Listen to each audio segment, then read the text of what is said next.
Hello and welcome to Moneylife. This is Sucheta Dalal. We come to the end of 2025, and I'm sure many of you are getting ready to ring in the new year at grand parties, even while you're controlling your coughing, because we're all breathing toxic air, especially if you're in Mumbai or Delhi or any of the big metro cities. In fact, this is a fitting metaphor for the year itself, the year gone by. It is a story of 2025, which is, on one hand, transformative developments which are shadowed by turbulent regression, like the air that we breathe. An economy that posted respectable growth, but the poor and vulnerable continue to get a bad deal, don't come along. Same pattern mars infrastructure, justice delivery, environmental policy, and implementation of reforms. This duality is particularly galling across several critical sectors. Let's identify a few of them for this year end video. Infrastructure. That is what a lot of us believe causes this toxic air, right? So let's look at the plans and the deadly failures. First, the positive. India's infrastructure development has swung between ambition and fragility. On the one hand, commendable achievements. 10,000 to 12,000 kilometers of highways are being built every year, and the pace continued in 2025. Expanded expressway networks, tunnels, flyovers. We even built a showpiece coastal road in Bombay on reclaimed lands, and people who use it are very happy. It doesn't matter that it's only car users. Yet, the same state, NH66, connecting Mumbai and Goa, India's big tourist destination, has been nightmarish for over a decade. Innumerable deaths, no tourism happening, and even court orders, multiple court orders have failed to yield results. Finally, a young engineer called Chaitanya Patil embarked on a very unique road satyagraha. We've done a four-piece article on it to document the terrible road conditions. He's walking those hundreds of kilometers with a placard, and he's preparing a detailed geotagged report, meeting people, posting it on social media day after day. This is the duality of India. You can build an Atal Setu last year, doesn't matter that you're redoing it this year, replastering it. You have a coastal road, but you cannot build this highway for 10 years. And then there are these repeated, even more worrying structural failures. Cross straits, bridges and flyovers have collapsed, developed serious cracks within months of inauguration. Don't even talk about the road surface. There is death and there is disruption. In fact, a defining feature of all of this chaos is the complete lack of accountability. All that you have is cosmetic action, temporary suspensions, promised audits, pretended inquiries. This is happening even when bridges have collapsed and hundreds of people have died. There is very little evidence of criminal liability or blacklisting contractors. In fact, some investigative reports have revealed that contractors implicated in failed projects continue to win new projects. Why? Because of political proximity or generous donations to ruling political parties. Story of India. Political parties remain sanguine because public outrage and all that noise vanishes from the front page and television news after a few days, fizzles out. People go back to doing what they are because life seems to be cheap in India, and politicians continue doing what they do with zero consequences. The big story of this kind of failure was aviation, the meltdown of Indigo. In fact, if you ask me, it was the biggest blow to the Viksit Bharat narrative. You don't have planes to put in the air. And when Indigo, with a 60% market share, had a meltdown in early December, tens of thousands of hapless flyers stranded across India, missing their own weddings, funerals. What a shame it was. Cancelled flights, people struggling for their luggage, senior citizens saying they haven't eaten. It was a self made disaster fueled by the arrogance and misplaced confidence in their regulatory capture on the part of Indigo. We've all written about it. It's just bringing it back to the front to say this is part of the India narrative.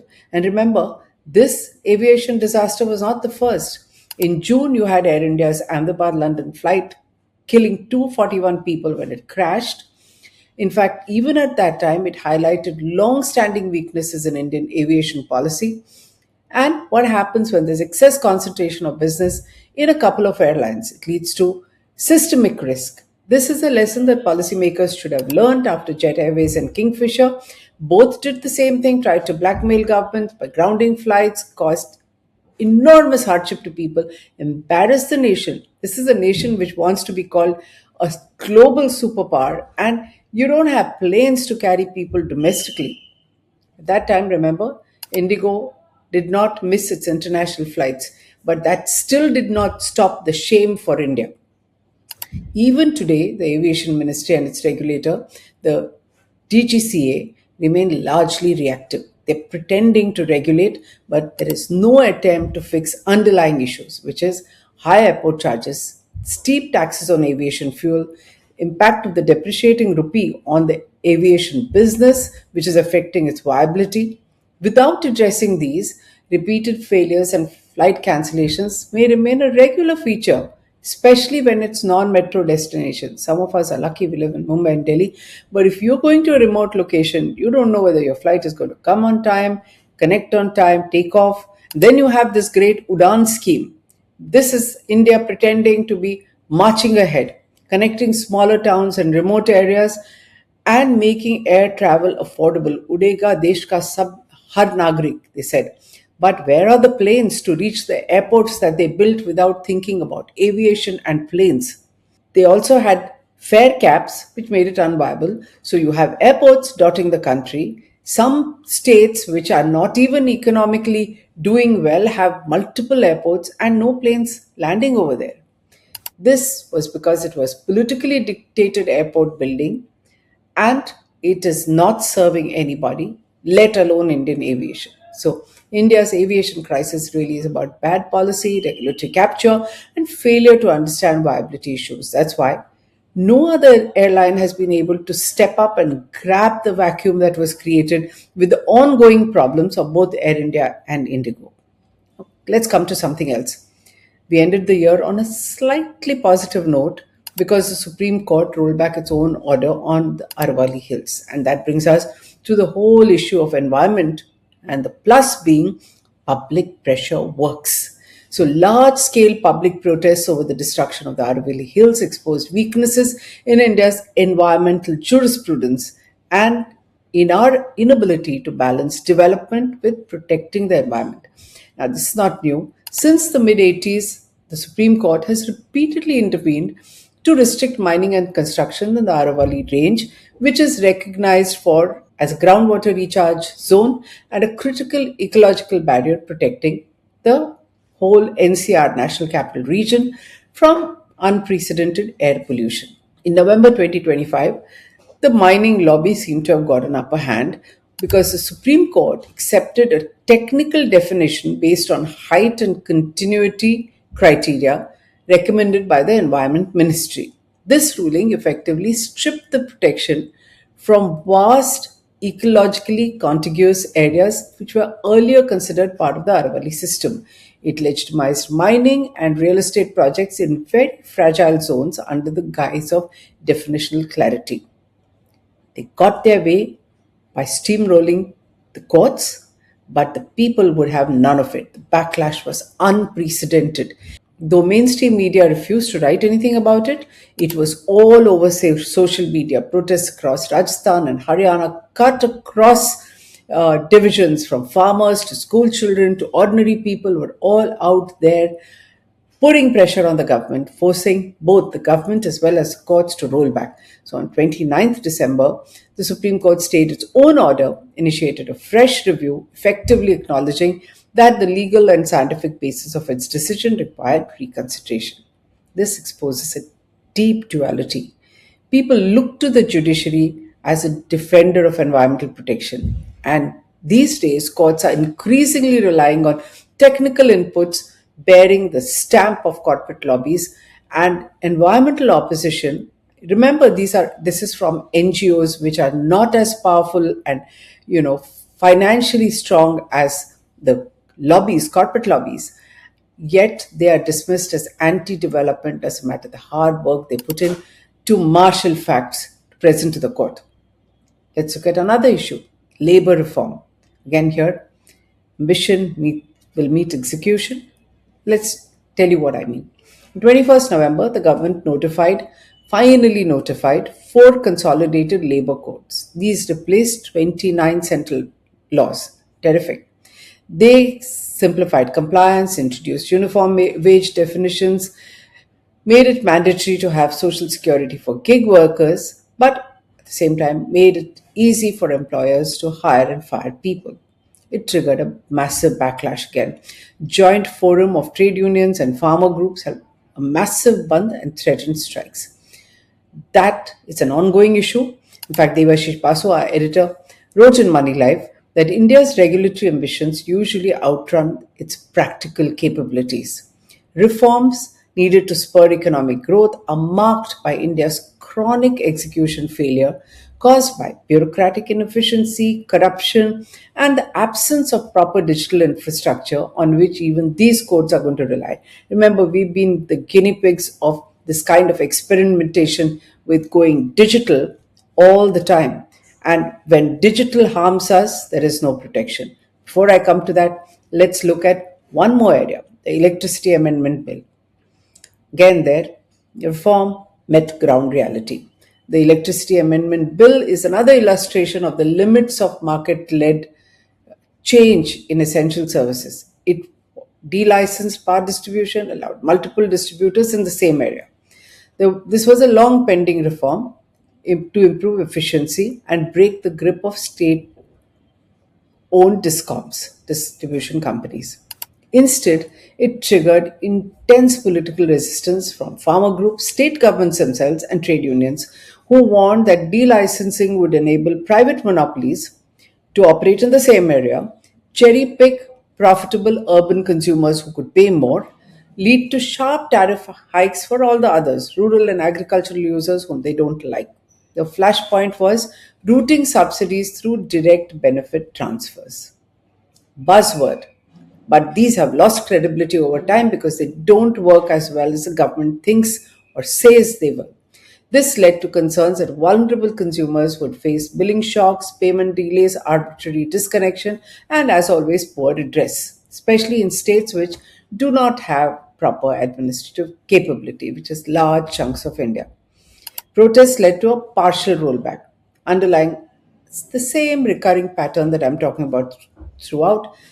Ambitious structural reforms announced at the center, diluted when they collide with ground realities and electoral risk. Why? Because most of the time we're trying to push and ramrod issues without preparing the ground for them. The bigger issue here was that delicensing was presented as a cure without fixing basic issues like regulatory capacity, tariff rationalization, or the financial rot in state discoms. And remember, this is a legacy that we've carried forward from the 90s. We pay too much for electricity and we have never really cleaned up distribution in the last 30 odd years. Without credible regulators, enforceable service obligations, and proper safeguards against concentration and competition risk, all of it becomes cosmetic. Again, ambitious reform borrowed from developed markets doesn't work because you don't take into account institutional weaknesses, poor administration, and corruption. Big bogey of corruption. Let's go to another area, the bankruptcy code. Lakhs and lakhs of crores have been written off by nationalized banks. The insolvency and bankruptcy code 10 years ago was supposed to change all that. 2025 was its 10th year. The whole code was overhauled. It started out being hailed as a landmark reform, reshaped corporate insolvency, resolved 30,000 cases worth 3.5 lakh crore. All this good, hamstrung by structural flaws, implementation bottlenecks, and the slow decline. So, initially successful, it was soon marred by poor recovery outcomes, especially when it comes to politically powerful defaulters. Then 90%, 94% is just written off. Supreme Courts allow 50% write offs for some politically powerful absconders. Time bound resolution has been frustrated and it seems to discriminate even against certain stakeholders. For instance, bona fide home buyers with registered property who are paying. When the company that is building their projects goes bankrupt, they are at the end of the queue, and this has been an ongoing issue which was again highlighted. Then there were the high profile reversals like the Bhushan Power insolvency resolved, taken over by JSW. The court suddenly says it'll go into liquidation, going purely by technicalities. There was such a backlash about the finality of this whole, it in fact called into question the bankruptcy code itself. So the Supreme Court again did a rollback. Various amendments have been done. They have codified the clean slate doctrine to guarantee finality of resolution claims, which, like I said, were marked by the Supreme Court decision. Yet, our experts have argued in Moneylife that ambiguous definitions remain, implementation challenges are unresolved, and the independence of insolvency professionals has not quite been restored. And unless this is done, the law may drift from its original promise. Rulings like the Supreme Court order in Sterling Biotech involving the Sandesra, especially when contrasted with Vijay Mallya, the Sandesra family, with a absconding in Nigeria, making a lot of money, they're allowed to get away with paying 50%, that too at this rupee dollar parity, while Vijay Mallya, in spite of paying interest, they want him to come and surrender. This undermines confidence in enforcement and, in fact, has turned the tide against the government on its seriousness about bringing all those fugitives back. They haven't been able to get anyone back. Even the Sandesras aren't yet back. Let's go to a couple of more issues. AI and digital fraud. Progress or peril? So, digital is a buzzword for a long time now. AI, in fact, was and has stopped being the buzzword in 2025 because it's already reshaping how we work, our searches, homework, projects, analytics, customer support. AI is everywhere. Simultaneously, it's exacerbated digital fraud, weaponized it. So the year recorded a scary case where AI driven corporate heist involving a multinational's Indian subsidiary led to the transfer of 200 crore following a deep fake video call from the global chief financial officer to somebody. It created panic, led to new mandatory verification protocols, and increased cybersecurity costs for everybody. This is the flip side of AI. But for ordinary people, what has been most scary is digital arrest. It is the most lethal. It has frozen people into doing the most irrational things and transfer all their wealth, sometimes running into crores, to fraudsters who impersonate law enforcement, even judges, set up artificial pretended police stations, courts, and what have you, and people have fallen for it and their minds have stopped working. In fact, the fraud's effectiveness is a telling reflection on the state of the country, the distrust of government agencies, and their fairness. We quite believe that they're capable of trapping you into a false case, and that is why this fraud works. And people have no hope in the legal system giving any timely redress. Actually, believe they can be caught in a false case, falsely accused, and spend years in jail because legal redress is virtually non existent and very expensive. That brings us to the key final problem, courts and the finality issue. The underlying theme of 2025 was failure of effective, timely legal redress and the finality of judgments. We saw repeated cases of the Supreme Court revisiting and overturning its own judgments within weeks and months. Long before it stayed the Aravali Hills judgment, the SC had backpedaled on something as simple as stray dogs, recalled its order, like I said, on the Bhushan Steel resolution, walked back on the May 25 Vanashakti decision about retrospective environmental clearances. So now it's permitted them after having stopped them. This is a growing trend and has generated concern about legal certainty and impacted public confidence. Courts themselves know this. So in open court, they say that reopening cases, staying cases, rolling back undermines their authority. But it continued until the last week of the year with the Aravali judgment. While judicial review and correction are legitimate parts of a dynamic legal system, I mean, it would be a lot worse if they didn't do it. The frequency and speed of these reversals in 2025 are not only unusual, but raise the fear that the last hope of finality, after a long and expensive litigation, sometimes going over decades while you go from one court to another. Sometimes judgments have come after people are dead. Now it will be permanently open because even a Supreme Court judgment is not final. It can be revised, it can be rolled back. As 2026 begins, what do we look at? India is at a critical juncture. Aspiration is clear. We want infrastructure expansion, we want aviation, we want environmental protection, we want clean air, we want labor reform and power modernization.